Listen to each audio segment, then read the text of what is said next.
ನಮ್ಮ ಉದ್ದೇಶ ಇಷ್ಟೇ. ಮೊದಲಾಗಿ ನಮ್ಮ SIR ಒಂದು ಜನಜಾಗೃತಿ ಒಂದು ಮೂಡಿಸಬೇಕನ್ನ ಸಂಕಲ್ಪವನ್ನು ಮಾಡಿದೆವು. ಇದಕ್ಕೆ SIR ಅನ್ನು ತಿರಸ್ಕರಿಸಬೇಕಂತ ಪ್ರಯತ್ನ ಮಾಡಿದೆವು. ನಾವು ಯಾವುದು ಸರಿ ಇಲ್ಲ ಅಂದ್ಕೊಂಡೆ ಪ್ರಯತ್ನ ನಮ್ಮದು. ಅದಕ್ಕೆ ಪ್ರತಿಸ್ಪಂದನೆ ಮಾಡಿದಾಗ ಅದು ಕೇಂದ್ರ ಸರ್ಕಾರದ ಒಂದು ಸೂಚನೆ. ಅದನ್ನು ಪ್ರತಿಸ್ಪಂದಿಸಿದಾಗ ಅದನ್ನು ಜನರಿಗೆ ಅವೇರ್ನೆಸ್ ಆಗಿ ಕೊಡುವುದು ಬಹಳ ಮುಖ್ಯ.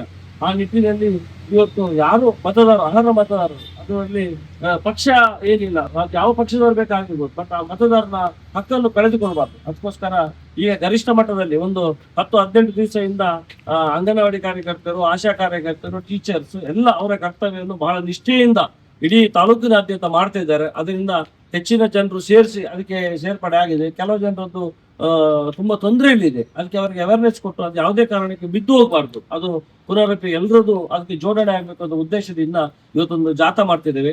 ಅದರ ಜೊತೆಗೆ ಮೊನ್ನೆ ಬಂದ ಸಚಿವರಾದ ಸತೀಶ್ ಜಾರಕಿಹೊಳಿ ಕಾರ್ಕಳಕ್ಕೆ ಭೇಟಿ ಕೊಟ್ಟಾಗ ಅವರನ್ನು ಕೆಲವು ರಸ್ತೆಗೆ ನಾವು ಆ ರಸ್ತೆಯ ಮೂಲಕ ಕರ್ಕೊಂಡು ಹೋಗಿದ್ದೆವು. ಅವರಿಗೆ ನೋಡಿ ಪರಮಾಶ್ಚರ್ಯ ಆಯಿತು ನೋಡಿ. ಅದಕ್ಕೆ ನಾನು ಹೇಳಿದೆವು, ಸರ್ ಇದು ನಮ್ಮ ಕಾರ್ಕಳದ ಪರಿಸ್ಥಿತಿ. ನಮ್ಮಲ್ಲಿ ಶಾಸಕರು ಇದ್ದಾರೆ, ಒಬ್ಬರು BJP ಶಾಸಕರು ಸುಮಾರು 22 ವರ್ಷದಿಂದ ಕಾರ್ಕಳ ಶಾಸಕರಾಗಿ, ಪ್ರಭಾವಿ ಸಚಿವರಾಗಿ, ಇಂಧನ ಸಚಿವರಾಗಿ, ಮತ್ತೆ ಕನ್ನಡ ಸಂಸ್ಕೃತಿ ಸಚಿವರಾಗಿ ಕೆಲಸ ಮಾಡಿದವರದು ಒಂದು ಏನು ಚರಿತ್ರೆ ಅಂತ ನೋಡಿ ಕಾರ್ಕಳದಲ್ಲಿ. ಇದು ಉದಯ್ ಶೆಟ್ಟಿಯ ಸುಬೋಧರಾವ್ ಹೇಳುವುದಲ್ಲ, ಕಾರ್ಕಳದ ಜನ ಹೇಳಬೇಕು. ಕಾರ್ಕಳಕ್ಕೆ ಸಂಪರ್ಕಿಸುವ ಒಂದು 8-10 ರಸ್ತೆಗಳಿವೆ. ಯಾವ್ದಾದ್ರು ಒಂದು ರಸ್ತೆ ಸರಿಯಾಗಿದ್ರೆ ನಮ್ಗೆ ಬೇಜಾರಿಲ್ಲ. ಕಾರ್ಕಳ ಎಂತ ಪ್ರಕಾಶಿಸಿದೆ, ಕಾರ್ಕಳ ಸ್ವರ್ಣ ಕಾರ್ಕಳ, ಸುಂದರ ಕಾರ್ಕಳ, ಏನೆಲ್ಲ ಭಾಷಣ ಹೊಡಿತಾರೆ. ಯಾರು ವಿಡಿಯೋದಲ್ಲಿ ನೋಡಿದವರು ಏನು ಹೌದಾ ಅಂತ ಎಣಿಸ್ಬೇಕು. ಅದಕ್ಕೆ ವಾಸ್ತವವಾಗಿ ಏನುಂಟಂತ ಜನರ ಕಣ್ಣು ತೆರೆಸಬೇಕು, ಜನ ಹೇಳಬೇಕು. ಇವತ್ತು ಹೆಚ್ಚಿಗೆ ಬೇಡ, ತಾಲೂಕು ಆಫೀಸಿಗಿಂತ ತಾಲೂಕು ಆಫೀಸ್ ಕಂಪೌಂಡಿಗೆ ಟಚ್ ಆಗಿರೋ ರಸ್ತೆ. ಇವತ್ತು ಅಲ್ಲಿ ಫಾರೆಸ್ಟ್ ಡಿಪಾರ್ಟ್ಮೆಂಟ್ ಉಂಟು, ರೇಂಜರ್ ಆಫೀಸ್ ಇದೆ, ಈಚೆ ಕಡೆ ಸರ್ವಜ್ಞ ಸರ್ಕಲ್ ಇದೆ, ಈಚೆ ಕಡೆ ನಮ್ಮ ಸಚಿವರ ಅಥವಾ ಶಾಸಕರ ಕಚೇರಿ ಇದೆ. ಆ ರಸ್ತೆ ಹೇಗುಂಟು ನೋಡಿ. ಅಲ್ಲಿಂದ ನಾವೀಗ ಸುಬೋಧ ಹೇಳಿದ್ರೆ ಕಲ್ಲೊಟ್ಟೆ ರಸ್ತೆ 22 ವರ್ಷದಿಂದ ನೋಡ್ತಿದ್ದೇವೆ. ಆ ರಸ್ತೆಯ ಪರಿಸ್ಥಿತಿ ನೋಡಿದ್ರೆ ಏನಕ್ಕೆ ಸಾವಿರಾರು ಕೋಟಿ ಏನು ಬೇಡ. ಇಲೆಕ್ಷನ್ ಬಂದಾಗ ಕೊಡ್ತಾರೆ ಅವರ ಮ್ಯಾನಿಫೆಸ್ಟೋದಲ್ಲಿ 2,000 ಕೋಟಿ ಅಭಿವೃದ್ಧಿ ಆಗಿದೆ, 3,000 ಕೋಟಿ. ಇದಕ್ಕೆ ಅದು ಏನು ಬೇಡ, ಬರೀ 100 ಕೋಟಿ ಒಳಗಿದ್ರೆ ಸಾಕು, ಎಲ್ಲ ಕೆಲಸ ಆಗುವಂತ ಪರಿಸ್ಥಿತಿ. ಈಗ ಇನ್ನೊಬ್ಬರಿಗೆ ಕೊಟ್ಟು ತೋರಿಸೋಕ್ಕಿಂತ ನಾವು ರಸ್ತೆ ಹೇಗುಂಟು ಅಂತ ತೋರಿಸ್ತೇವೆ. ಅಲ್ಲಿಂದ ನಮ್ಮ ಮಹಾಲಿಂಗೇಶ್ವರ ದೇವಸ್ಥಾನದಿಂದ ನಮ್ಮ ಯಾವುದು ಪೆರ್ವಾಜಿ ಹೋಗೋ ರಸ್ತೆ ನೋಡ್ಬೋದು, ಅದು ಸಹ ಒಂದು ರಿಂಗ್ ರಸ್ತೆ ಕಾರ್ಕಳ ಮುಖ್ಯವಾಗಿ. ಅಥವಾ ನಮ್ಮ ಪೆರ್ವಾಜಿ ರಸ್ತೆ ಇರ್ಬೋದು, ಅದರ ಅವಸ್ಥೆ ಇರ್ಬೋದು, ಅಥವಾ ಭುವನೇಂದ್ರ ಕಾಲೇಜ್ ಇರ್ಬೋದು, ಸ್ವರಾಜ್ ಮೈದಾನ ಇರ್ಬೋದು, ಅಥವಾ ಜಿಲ್ಲಾ ಕ್ರೀಡಾಂಗಣ ಇರ್ಬೋದು, ಅಥವಾ ಕೋಟಿ ಚೆನ್ನೈ ಥೀಮ್ ಪಾರ್ಕ್ ಇರ್ಬೋದು. ಇಷ್ಟೆಲ್ಲ ಇರುವ ರಸ್ತೆಯ ವ್ಯವಸ್ಥೆಯನ್ನು ನಾವು ಸಹ ಹೋಗಿ ನೋಡುವಂತ ಅವಶ್ಯಕತೆ ಇದೆ. ಅದರ ಜೊತೆಗೆ ಚತುರ್ಮುಖ ಬಸ್ಸಿಗೆ ಬರುವ JC ಸ್ಕೂಲ್ ಇಂದ ಬರುವ ಒಂದು ರಸ್ತೆ ಇದೆ. ಅದು ನೋಡಿ ಎಷ್ಟು ವರ್ಷದಿಂದ ನೋಡ್ತಿದ್ದೇವೆ, ಹಾಗೆ ಉಂಟು. ಅದನ್ನು ಅಗಲ ಮಾಡಿದ್ರೆ ಪ್ಯಾನಲ್ ರೋಡ್ ಆಗ್ತದೆ. ಎಲ್ಲ ರಸ್ತೆಯನ್ನು ಮಾಡೋ ಪ್ರಯತ್ನ ಮಾಡ್ತೇವೆ. ಅದರ ಮೊದಲು ಒಂದ್ಸಲ ಕಾರ್ಕಳದ ಚಿತ್ರಣವನ್ನು ನಾವೆಲ್ಲ ಒಟ್ಟು ಸೇರಿ ಹೋಗಿ ನೋಡಿ ಜನರಿಗೆ ತೋರಿಸುವಂತ ಕೆಲಸವನ್ನು ಮಾಡ್ತಿದ್ದೆ. ಅದಕ್ಕೋಸ್ಕರ ನೀವೆಲ್ಲ ಬಂದಿರಿ, ನಾವೆಲ್ಲ ಒಟ್ಟಾಗಿ ಈಗ ಸಾಗಿ ಕೆಲಸವನ್ನು ಮಾಡುವ ಅಂತ ಹೇಳ್ತೇವೆ. ಮೊನ್ನೆ ಈ ರಸ್ತೆ ಗುಂಡಿಯ ವಿರುದ್ಧ ಸಾರ್ವಜನಿಕರು ಇಲ್ಲಿ ಮತ್ತು ಪಕ್ಷದ ಕಾರ್ಯಕರ್ತರು ಬಾಳೆ ಗಿಡಗಳನ್ನು ನೆಟ್ಟು ತಮ್ಮ ಪ್ರತಿರೋಧವನ್ನು ವ್ಯಕ್ತಪಡಿಸಿದರು. ಅದನ್ನು ನೋಡಿದ ಬಿಜೆಪಿಯ ಕ್ಷೇತ್ರ ಅಧ್ಯಕ್ಷರು ಮತ್ತು ಅವರ ಕಾರ್ಯಕರ್ತರು ಇಲ್ಲಿ ತಂದು ಜಲ್ಲಿ ಹುಡಿಯನ್ನ ತುಂಬಿಸುವ ಪ್ರಯತ್ನ ಮಾಡಿದ್ದಾರೆ. ನಾನು ಕೇಳುವ ಪ್ರಶ್ನೆ ಇಷ್ಟೇ, ಶಾಸಕರಿಗೆ ಜಲ್ಲಿ ಹುಡಿ ತುಂಬಿಸುವ ಅಷ್ಟೇ ನಿಮ್ಮ ಯೋಗ್ಯತೆ? ಒಂದು ರಸ್ತೆಗೆ ಕಾಂಕ್ರೀಟೋ ಡಾಂಬಾರೋ ಇಂಟರ್ಲಾಕೋ ಏನಾದರೂ ಮಾಡಿಕೊಂಡು ಅಭಿವೃದ್ಧಿ ಮಾಡಬೇಕಾದ ಶಾಸಕರು, ಮಾಜಿ ಸಚಿವರು, ನಿಮ್ಮ ಯೋಗ್ಯತೆ ಇಷ್ಟೇ? ಜಲ್ಲಿ ಹುಡಿಯನ್ನು ತುಂಬಿಸುವುದು ನಿಮ್ಮ ಯೋಗ್ಯತೆಯಾ? ಹಾಗಾದ್ರೆ ಈಗ ಜಲ್ಲಿ ಹುಡಿ ಎಲ್ಲಿದೆ ತೋರಿಸಿ. ಜಲ್ಲಿ ಹುಡಿ ಎಲ್ಲಿದೆ? ಈ ಗುಂಡಿಗೆ ಜಲ್ಲಿ ಕೂಡ ಎದ್ದು ಹೋಗ್ತದೆ. ಹಾಗಾದ್ರೆ ಜಲ್ಲಿ ಹುಡಿ ಎಲ್ಲಿದೆ? ನೀವು ಎಷ್ಟು ರಸ್ತೆಗಳಿಗೆ ಜಲ್ಲಿ ಹುಡಿಯನ್ನು ತುಂಬಿಸ್ತೀರಿ? ನೀವು ಮಾಡಬೇಕಾದ್ರು ಈ ರಸ್ತೆಗೆ ಡಾಂಬರ್ ಹಾಕ್ಬೇಕಾದ್ರು, ಎಲ್ಲಿ ಒಂಡೆ ಬಿದ್ದಿದೆ ಅಲ್ಲಿ ಇಂಟರ್ಲಾಕ್ ಹಾಕ್ಬೇಕಾದ್ರು, ಅಥವಾ ಅಲ್ಲಿ ಕಾಂಕ್ರೀಟೀಕರಣ ಮಾಡಬೇಕಾದ್ದು. ಜಲ್ಲಿ ಮುಚ್ಚುದು, ಜಲ್ಲಿ ಹುಡಿ ಮುಚ್ಚುವುದು ನಿಮ್ಮ ಯೋಗ್ಯತೆಗೆ ತಕ್ಕದಾದ ಅಲ್ಲ.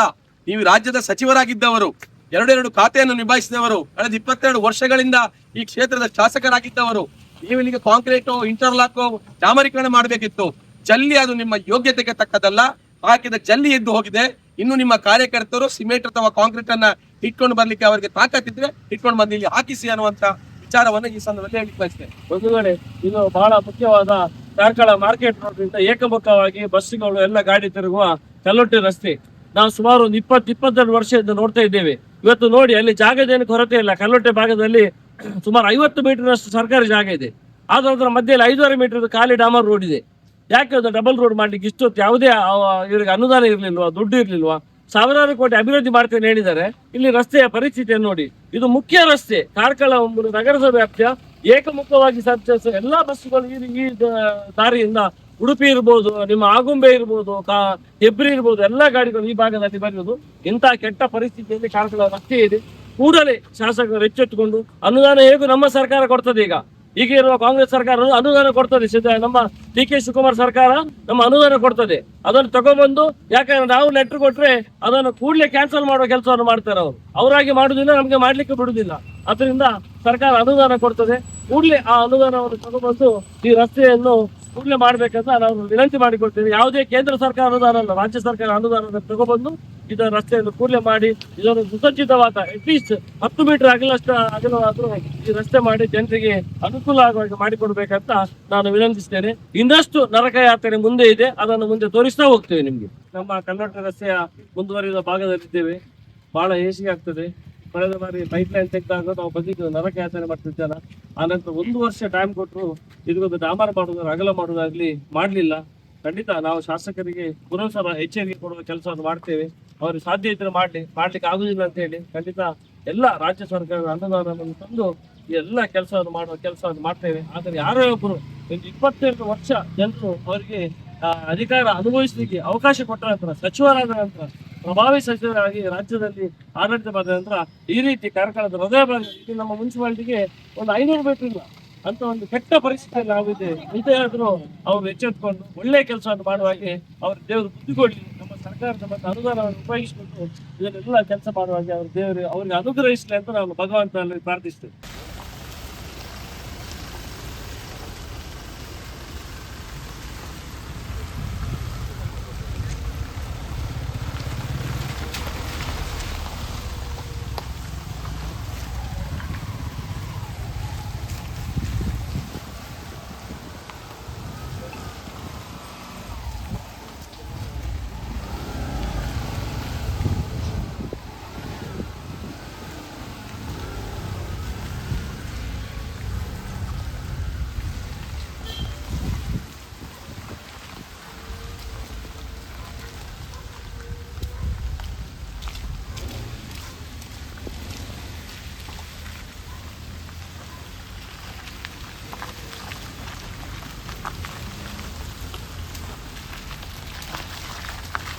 ಬಂಧುಗಳೇ, ನಾವು ಅದೇ ಕಾರ್ಕಳ ಕಲ್ಲೋಟೆ ರಸ್ತೆಯಲ್ಲಿದ್ದೇವೆ. ನೋಡಿ, ನಮ್ಮ ಶಾಸಕ ಸುನೀಲ್ ಕುಮಾರ್ ಅವರ 22 ವರ್ಷದ ಸಾಧನೆ, 4 ಬಾರಿ ಶಾಸಕರಾಗಿ ಸಚಿವರ ಕೆಲಸ. ಇವತ್ತು ನೋಡಿ ಎಲ್ಲ ರೋಡ್ ಸೈಡ್ ಅಲ್ಲಿ ಇಟ್ಟು ವ್ಯಾಪಾರ ಮಾಡುವಂತ ಪರಿಸ್ಥಿತಿ. ಇವಾಗ ಮಾರ್ಕೆಟ್ ರೋಡ್ ರಸ್ತೆಯಲ್ಲಿ ಒಂದು ಸರಿ ಮಾಡಿಸಿ ಇದಕ್ಕೆ ಸುಸಜ್ಜಿತವಾದ ಒಂದು ಕಾಯಕಲ್ಪವನ್ನು ಮಾಡ್ಲಿಕ್ಕೆ ಆಗದ ಇವರ ವೈಫಲ್ಯ ಆಗಿ ಏನು ಕೆಟ್ಟ ಕೆಲಸ ಮಾಡ್ತಿದ್ದಾರೆ. ಜನರ ಬಗ್ಗೆ ಒಂದು ಚೂರು ಕಾಳಜಿ ಇಲ್ಲದ ಶಾಸಕರು ರಾಜ್ಯದಲ್ಲಿ ಯಾರಿದ್ರೆ ಅದು ಸುನೀಲ್ ಕುಮಾರ್ ಅಂತ ಬಹಳ ಘೋಷಣೆ ಆಗ್ತಿದೆ. ಯಾಕಂದ್ರೆ 22 ವರ್ಷದಿಂದ ಈ ಕಲ್ಲೋಟೆ ರಸ್ತೆ ಯಾವ ಪರಿಸ್ಥಿತಿಯಲ್ಲಿ ಇವತ್ತಿಗೆ ಮಾರ್ಕೆಟ್ ರಸ್ತೆ ಸಾವಿರಾರು ಜನ ಬಂದು ಇವತ್ತು ಶನಿವಾರ ಒಂದೇ ದಿವಸ ಬರುವವರಿಗೆ ಒಂದು ಸುಸಜ್ಜಿತ ವ್ಯವಸ್ಥೆ ಅಲ್ಲ. ಇಲ್ಲಿ ಬಸ್ಸು ನೋಡಿ ಹೋಗುವ ಎಷ್ಟು ಕಷ್ಟ ಬರ್ತಿದೆ ಅಂತ. ಅದಕ್ಕೆ ಹಿಂದೆ ಆದ್ರೂ ಅವರೊಂದು ಕಣ್ಣು ಬಿಟ್ಟು ತೆರೆದು ಈ ಎಲ್ಲ ಕೆಲಸವನ್ನು ಮಾಡುವ ಬಗ್ಗೆ ಗಮನ ಹರಿಸಬೇಕಂತ ರಾಜ್ಯ ಸರ್ಕಾರದಿಂದ ಬೇಕಾದಷ್ಟು ಅನುದಾನ ಕೊಡ್ತಾರೆ. ಅದನ್ನು ತಗೊಂಡ್ಬಂದು ಮಾಡುವಂತ ಶಕ್ತಿ ಭಗವಂತ ನೀಡ್ಲಿ ಅಂತ ನಾವು ಹೇಳ್ತೇವೆ. ಇನ್ನಷ್ಟು ಕಾರ್ಕಳ ಮುನ್ಸಿಪಾಲಿಟಿ ಒಳಗೆ ರಸ್ತೆಗಳ ನರಕ ಯಾತನೆ ಇದೆ. ಅದರ ಜೊತೆಗೆ SIR ಅವೇರ್ನೆಸ್ ಬಗ್ಗೆ ಸಹ ಹೇಗೆ ಓಟನ್ನು ಕಸಿದುಕೊಳ್ಬೇಕು ಅನ್ನೋ ಒಂದು ಯೋಚನೆ ಮಾಡಿದೆ ಕೇಂದ್ರ ಸರ್ಕಾರ. ಅವ್ರದ್ದು ವಿರೋಧ ಎಲ್ಲರೂ ಜಾಗೃತರಾಗಿ ಪಕ್ಷ, ಜಾತಿ, ಮತ ಎಲ್ಲ ಬಿಟ್ಟು ಅವರವರ ಓಟನ್ನು ಕಾಪಾಡಲಿಕ್ಕೋಸ್ಕರ SIR ಬಗ್ಗೆ ಜನಜಾಗೃತಿಯ ಒಂದು ಜಾಥಾವನ್ನು ಸಹ ಮಾಡ್ತಿದ್ದೇವೆ. ಇದಕ್ಕೆಲ್ಲರೂ ಸಾರ್ವಜನಿಕರು ಪ್ರೋತ್ಸಾಹಿಸಬೇಕು ನಾವು ವಿನಂತಿಸಿಕೊಳ್ತೇವೆ. ಬಹಳ ಬೇಸರ. ಈಗ ನಾವು ಅನಂತ ಶಯನ ದೇವರು ಮತ್ತು ಇಲ್ಲಿ ಪದ್ಮಾವತಿ ಅಮ್ಮನ ಸ್ಥಳದ ಹತ್ರ ಇದ್ದೇವೆ. ಕಳೆದ ಬಾರಿ ಸಹ ಮಳೆಗಾಲದಲ್ಲಿ ಬಂದು ಹೇಳಿದ್ದೆ ನಾನು ಇದನ್ನು ಕೂಡಲೇ ಸರಿಪಡಿಸಬೇಕಂತ. ಇವತ್ತಿಗೂ ಹೊಂಡ ಅದೇ ರೀತಿ ದಿನಕ್ಕೆ ಸಾವಿರಾರು ಮಕ್ಕಳು ಬೋರೇಂದ್ರ ಕಾಲೇಜ್ ಇರುವುದು, ಪಬ್ಲಿಕ್ ಇತ್ತು. ಅದಕ್ಕೆ ಇವತ್ತು ವಾಹನ ಜಾಥಾದ ಮೂಲಕ ಒಂದು ನಮ್ಮ ಶಾಸಕರ ಕಣ್ಣು ತೆರೆಸುವ ಕೆಲಸವನ್ನು ಮಾಡಬೇಕಂತ ನಾವಿಲ್ಲಿ ಬಂದಿದ್ದೇವೆ. ಸುಮಾರು 22 ವರ್ಷದಿಂದ ಆಡಳಿತ ಮಾಡಿ ಸುನೀಲ್ ಕುಮಾರ್ ದುರಾಡಳಿತಕ್ಕೆ ಹಿಡಿದ ಕಾರ್ಕಳದ ರಸ್ತೆಗಳಾಗಿವೆ. ಇವತ್ತು ಬೋರೇಂದ್ರ ಕಾಲೇಜ್ ರಸ್ತೆ ನೋಡಿ, ಹೆರ್ವಾಜೆ ರಸ್ತೆ ನೋಡಿ, ಒಬ್ಬ ಶಾಸಕರಾದವರು 22 ವರ್ಷದಿಂದ ಅಧಿಕಾರ ಮಾಡ್ತಾ ಇರುವವರು ಕಾರ್ಕಳವನ್ನು ಹೇಗೆ ಇಟ್ಟಿದ್ದಾರೆ, ಅವರ ಮನಸ್ಥಿತಿ ಹೇಗೆ ಇಟ್ಟಿದ್ದಾರೆ. ಅದರಲ್ಲಿ ಅವರು ಯಾವ ಒಂದು ಆಪಕ್ಕೆ ದಾಕ್ಷಿಣ್ಯವಿಲ್ಲ. ಇವತ್ತು ನೋಡಿ, 2 ವೆಹಿಕಲ್ ಬರಲಿಕ್ಕೆ ಜಾಗ ಇಲ್ಲ. ಕಾರ್ಕಳದ ಮುಖ್ಯ ರಸ್ತೆ ಇದು. ಇದನ್ನೊಂದು ಮಾಡ್ಲಿಕ್ಕೆ ನಾವು ಬೇರೆ ಕಡೆ ಎಲ್ಲ ಹೋಗಿ ನೋಡ್ಬೇಕು. ಶಿವಮೊಗ್ಗ, ಹಾಸನ, ಇವತ್ತು ನಮ್ಮ ಚಿಕ್ಕಮಗಳೂರಲ್ಲಿ ಹೋಗಿ ನೋಡಿದ್ರೆ ಗೊತ್ತಾಗುತ್ತೆ ಹೇಗೆ ಅಂತ ಒಂದೇ ಒಂದು ರಸ್ತೆಯನ್ನು ಮಾಡದೆ ಜನರ ಅಧಿಕಾರವನ್ನು ದುರುಪಯೋಗಿಸಿಕೊಂಡು ವೈಷಮ್ಯದ ರಾಜಕೀಯ ಮಾಡುದು ಅಥವಾ ಭ್ರಷ್ಟಾಚಾರ ರಾಜಕೀಯದಲ್ಲಿ ಸುನೀಲ್ ಕುಮಾರ್ ತೊಡಗಿದ್ದಾರೆ. ಆ ಬಗ್ಗೆ ಒಂದು ಕಣ್ಣು ತರಿಸುವ ಕೆಲಸ ಮಾಡ್ಬೇಕಂತ ಇವತ್ತೆಲ್ಲ ನಾವಿಲ್ಲಿ ಬಂದಿದ್ದೇವೆ. ಮುಂದೆ ಆದ್ರೂ ದೇವರವರಿಗೆ ಒಳ್ಳೆ ಬುದ್ಧಿ ಕೊಟ್ಟು ಒಳ್ಳೆ ಕೆಲಸ ಮಾಡುವಾಗ ಆಗಲಿ ಅಂತ ನಾನು ಭಗವಂತನಲ್ಲಿ ಪ್ರಾರ್ಥಿಸ್ತೇನೆ. ರಾಜ್ಯ ಸರ್ಕಾರ ಕೊಡುವ ಎಲ್ಲ ಅನುದಾನವನ್ನು ತಗೊಬಂದು ಒಳ್ಳೆ ರೀತಿಯಲ್ಲಿ ಕೆಲಸ ಮಾಡಲಿ ಅಂತ ನಾನು ಪ್ರಾರ್ಥಿಸ್ತೇನೆ.